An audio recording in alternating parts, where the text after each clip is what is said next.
வணக்கம் நண்பர்களே. சமீபத்தில் சஞ்சய் சுப்பிரமணியமும் இவர் இசைஞானி இளையராஜாவும் சேர்ந்து ஒரு ஒரு குறுந்தகடை வெளியிட்டாங்க.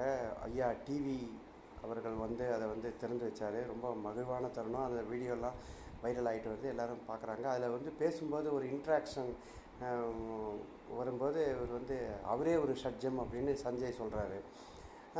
அவர் அதை சாதாரணமாக வந்து எடுத்துட்டார். எனக்கு வந்து எப்படி தோணுச்சுன்னா, எதுக்குப்பா இப்படி தூக்கி வச்சு இந்த மாதிரி நீங்களே இப்படி பண்ணுறீங்க, இது நிறைய பேருக்கெல்லாம் வந்து இது ரொம்ப தப்பாக போயிடுது. அவரை வந்து பெருமைப்படுத்துகிறவங்க பேர் வேணும், நம்ம எல்லோரும் சேர்ந்து அவரை வந்து ஒரு வேண்டாத பிரச்சனைக்கெல்லாம் நம்மளே தள்ளுறோம். அவருடைய புகழ் பெருகிறதுக்கு வேணால் அவர் முழுக்க முழுக்க காரணமாக இருக்கலாம், அவரோட அயராத உழைப்பு. ஆனால் அவருக்கு சிறுமை சேர்க்கறதெல்லாம் நம்மளை மாதிரி சுற்றி இருக்கிறவங்க தான். என் பொண்ணுக்கு இளையராஜாவை பிடிக்காது. வந்து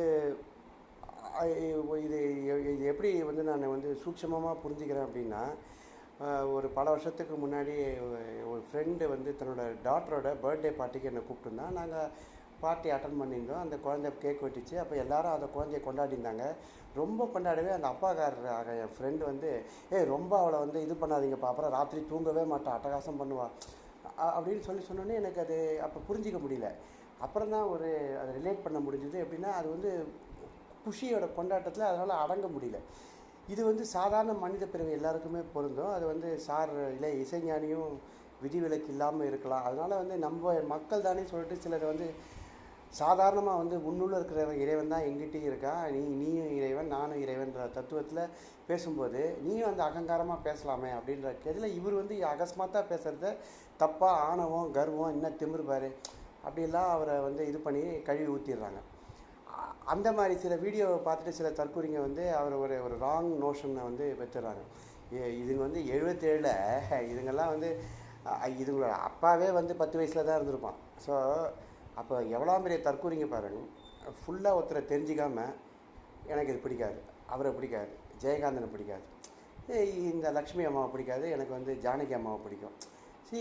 அதாவது ஒரு எல்லாத்துலேயும் ஒரு ப்ரீ கன்சீவ்டு நோஷன், ஒரு ஓப்பன் ஹார்ட்டடாக எதையுமே அணுகாத ஒரு இளைய தலைமுறை. அதை நம்ம பூமரனுக்கு சொல்லி தானே ஆகணும். அதனால் நான் என்ன வேண்டி கேட்டுக்கிறேன்னா, வந்து பெரிய ஆளுங்கள்லாம் வந்து பேசும்போது ஒரு ஒரு ஒரு ஜெனித்தை வந்து இன்னொரு ஜெனித்து வந்து ஒன்றும் சொல்லாமே இருந்துடலாம். எல்லாம் வந்து அவங்க காலத்துக்கு அப்புறம் தான் அதை வந்து பன்மடங்கு நம்ம வந்து மல்டிப்ளை பண்ணி கொண்டாடும்.